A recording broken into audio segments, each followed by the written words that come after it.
വിക്രമാദിത്യ കഥകൾ ഭാഗം 22. സ്വാമിനാഥൻ. വേതാളത്തിൻ്റെ അടുത്ത കഥ സ്വാമിനാഥനെക്കുറിച്ചായിരുന്നു. പാവപ്പെട്ട ബ്രാഹ്മണ ദമ്പതികളുടെ ഏകപുത്രൻ അകാല മൃത്യുവിന് ഇരയായി. ആ വഴി വന്ന ഒരു താപസൻ സ്വന്തം ശരീരം ഉപേക്ഷിച്ച് സ്വാമിനാഥൻ എന്ന മരിച്ച യുവാവിൻ്റെ ശരീരത്തിൽ ആത്മാവിനെ സന്നിവേശിപ്പിച്ചു. യുവാവ് ജീവൻ തിരിച്ചു കിട്ടിയപ്പോൾ ആദ്യം വ്യസനിക്കുകയും പിന്നീട് ചിരിക്കുകയും ചെയ്തു. ഇതിന്റെ കാരണം എന്താണ് എന്നാണ് വേതാളം വിക്രമാദിത്യ മഹാരാജാവിനോട് ചോദിച്ച അടുത്ത ചോദ്യം. രാജാവ് വേതാളത്തോട് മറുപടി പറഞ്ഞു.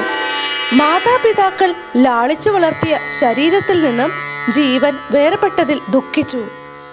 പിന്നെ വൃദ്ധന്റെ ആത്മാവ് ഒരു യുവാവിൽ പ്രവേശിച്ചതിൽ ചിരിച്ചു. ഉത്തരം കിട്ടിയപ്പോൾ വേതാളം വീണ്ടും മുറുക്കുമരത്തിലോട്ട് തന്നെ പോയി. വനാന്തർഭാഗത്തെ മുറുക്കുമരത്തിൽ നിന്നും വിക്രമാദിത്യൻ വേതാളത്തെ വീണ്ടും പിടിച്ചുകൊണ്ടുവരവേ അത് പിന്നെയും കേൾക്കാൻ ഇമ്പമുള്ള അടുത്ത കഥ പറയാനൊരുങ്ങി. ലതാംഗി.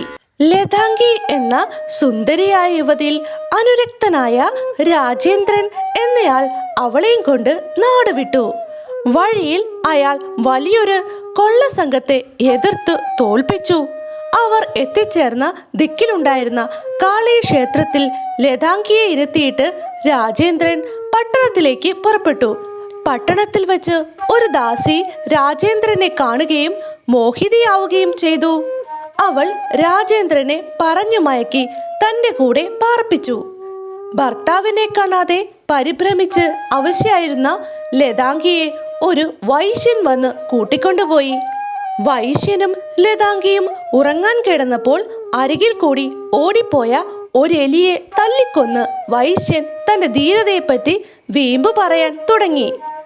40 കള്ളന്മാരെ എതിർത്ത് തോൽപ്പിച്ച തന്റെ ഭർത്താവിനെ അപേക്ഷിച്ച് ഇവൻ വെറും വിഡ്ഢിയാണെന്ന് മനസ്സിലാക്കിയ ലതാംഗി അവനെ ഉപേക്ഷിച്ച് ആത്മഹത്യ ചെയ്തു. ഇതിൽ ദുഃഖിതനായി ആ വൈശ്യനും മരിച്ചു. ഈ വിവരമെല്ലാം അറിഞ്ഞ രാജേന്ദ്രൻ പിന്നീട് അധികകാലം ജീവിച്ചില്ല. രാജേന്ദ്രന്റെ മരണത്തിന് പിന്നാലെ ദുഃഖിതയായ ദാസിയും മരിച്ചു. വേതാളം ചോദിച്ചു, ഇതിൽ ആരുടെ മരണമാണ് ശ്ലാഘനീയം?